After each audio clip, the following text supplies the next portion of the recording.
ನಮಸ್ಕಾರ ವೀಕ್ಷಕರೇ, ವಿಸ್ತಾರ ವಿಷಯ ಯೂಟ್ಯೂಬ್ ಚಾನಲ್ಗೆ ನಿಮಗೆ ಸ್ವಾಗತ. ಇಂದಿನ ವಿಡಿಯೋದಲ್ಲಿ ಅಜೀರ್ಣ ಸಮಸ್ಯೆಗೆ 15 ಅದ್ಭುತ ಮನೆ ಮದ್ದುಗಳ ಬಗ್ಗೆ ತಿಳಿದುಕೊಳ್ಳೋಣ ಬನ್ನಿ. ಹೊಟ್ಟೆಯಲ್ಲಿ ಅಜೀರ್ಣ ಸಮಸ್ಯೆ ಇದ್ದರೆ ಅದು ನಮ್ಮ ದೈನಂದಿನ ಕೆಲಸ ಕಾರ್ಯಗಳ ಮೇಲೆ ತುಂಬಾ ಪರಿಣಾಮ ಬೀರುತ್ತೆ. ನಾವು ಸೇವಿಸಿದಂಥ ಆಹಾರ ಸರಿಯಾಗಿ ಜೀರ್ಣ ಆಗದೆ ಇದ್ದರೆ ಅದರಿಂದ ಅಜೀರ್ಣ ಸಮಸ್ಯೆ ಕಾಡೋದಂತೂ ಖಂಡಿತ. ಅಜೀರ್ಣ ಸಮಸ್ಯೆಯಿಂದ ಗ್ಯಾಸ್, ಆಸಿಡಿಟಿ, ಹೊಟ್ಟೆ ಉಬ್ಬರ ಇತ್ಯಾದಿ ಸಮಸ್ಯೆಗಳನ್ನು ಎದುರಿಸಬೇಕಾಗುತ್ತೆ. ಅಜೀರ್ಣ ಸಮಸ್ಯೆಗೆ ನಾವು ಹಲವಾರು ರೀತಿಯ ಔಷಧಿಗಳನ್ನು ಮಾರುಕಟ್ಟೆಯಲ್ಲಿ ನೋಡಿದ್ದೀವಿ. ಆದರೆ ಕೆಲವೊಂದು ಮನೆ ಮದ್ದುಗಳು ಕೂಡ ಅಜೀರ್ಣ ಸಮಸ್ಯೆ ನಿವಾರಣೆ ಮಾಡುವುದರಲ್ಲಿ ಪ್ರಮುಖ ಪಾತ್ರನ ವಹಿಸುತ್ತೆ. ಇಂತಹ ಕೆಲವು ಅದ್ಭುತವಾದ ಮನೆ ಮದ್ದುಗಳನ್ನು ನಾವು ಈ ವಿಡಿಯೋದಲ್ಲಿ ನೋಡೋಣ. 1 ಹಿಡಿ ತುಳಸಿ, 1 ತುಂಡು ಶುಂಠಿ, ಚೂರು ಬೆಲ್ಲ 3 ಸೇರಿಸಿ ಚೆನ್ನಾಗಿ ನುಣ್ಣಗೆ ಅರೆದು ಗುಳಿಗೆಗಳ ರೀತಿ ಮಾಡಿಕೊಂಡು ಪ್ರತಿನಿತ್ಯ ಊಟಕ್ಕೆ ಮುಂಚೆ ಸೇವಿಸುತ್ತಿದ್ದರೆ ಪಚನ ಶಕ್ತಿ ಹೆಚ್ಚುವುದು, ಆಹಾರ ಚೆನ್ನಾಗಿ ಜೀರ್ಣವಾಗುವುದು. ಈರುಳ್ಳಿ ಎಲೆಯನ್ನು ಚೆನ್ನಾಗಿ ಅಗೆದು ತಿನ್ನುವುದರಿಂದ ಲಾಲಾರಸ ಹೆಚ್ಚು ಉತ್ಪತ್ತಿಯಾಗಿ ಜೀರ್ಣಶಕ್ತಿ ಉತ್ತಮವಾಗುತ್ತದೆ. ಅಜೀರ್ಣವಾದಾಗ ನೀರಿಗೆ ನಿಂಬೆ ರಸ ಹಿಂಡಿ 1 ಚಿಟಿಕೆ ಅಡಿಗೆ ಸೋಡಾ ಹಾಕಿ ಕುಡಿದರೆ ಅನುಕೂಲವಾಗುತ್ತದೆ. ಊಟಕ್ಕೆ ಮುಂಚೆ ಅನಾನಸ್ ಹಣ್ಣಿನ ರಸ ಸೇವನೆಯಿಂದ ತಿಂದ ಆಹಾರ ಚೆನ್ನಾಗಿ ಜೀರ್ಣವಾಗುತ್ತದೆ ಹಾಗೂ ಸುಲಭವಾಗಿ ವಿಸರ್ಜಿಸಲ್ಪಡುತ್ತದೆ.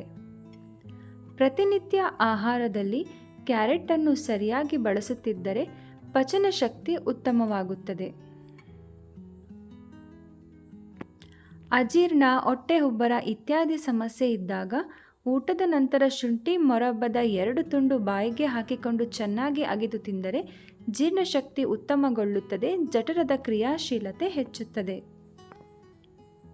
ಹಸಿ ಮೂಲಂಗಿಯನ್ನು ತುರಿದು ಕೋಸಂಬರಿ ಅಥವಾ ಮೊಸರಿನ ಜೊತೆ ಸಲಾಡ್ ರೀತಿ ಮಾಡಿ ಸೇವಿಸುವುದರಿಂದ ತಿಂದ ಆಹಾರ ಚೆನ್ನಾಗಿ ಜೀರ್ಣಿಸುತ್ತದೆ. ಪರಂಗಿಕಾಯ ಹೋಳುಗಳಿಗೆ ಜೀರಿಗೆ, ಮೆಣಸು ಹಾಗೂ ಉಪ್ಪು ಪುಡಿಯನ್ನು ಉದುರಿಸಿ ಸ್ವಲ್ಪ ನಿಂಬೆ ರಸ ಸೇರಿಸಿ ತಿಂದರೆ ತಿಂದ ಆಹಾರ ಜೀರ್ಣವಾಗುತ್ತದೆ. ಊಟದ ನಂತರ ಕರಬೂಜದ ಹಣ್ಣನ್ನು ತಿನ್ನುವುದರಿಂದ ತಿಂದ ಆಹಾರ ಚೆನ್ನಾಗಿ ಜೀರ್ಣವಾಗುತ್ತದೆ.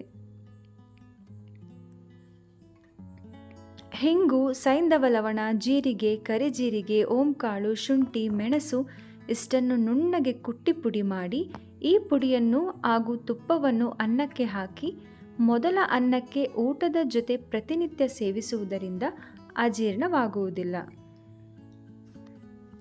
ವಿಪರೀತ ಅಜೀರ್ಣವಾದಾಗ ರಾತ್ರಿ ಊಟದ ಬದಲು ಸ್ವಲ್ಪ ಹಣ್ಣುಗಳನ್ನು ಸೇವಿಸಿದರೆ ಒಳ್ಳೆಯದು.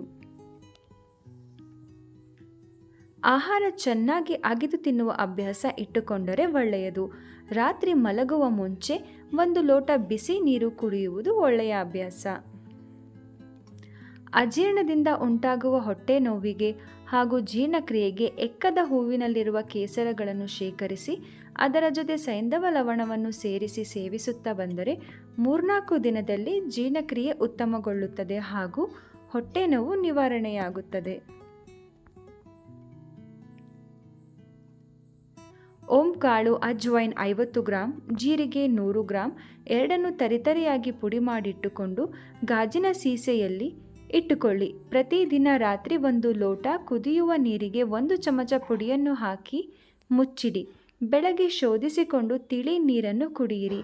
ಈ ರೀತಿ ಸತತವಾಗಿ 20 ದಿನಗಳು ಕನಿಷ್ಠ ಮಾಡಿದರೆ ಜೀರ್ಣಕ್ರಿಯೆ ಚುರುಕಾಗುತ್ತದೆ ಹಾಗೂ ಗ್ಯಾಸ್ಟ್ರಿಕ್ ಸಮಸ್ಯೆ ದೂರವಾಗುತ್ತದೆ.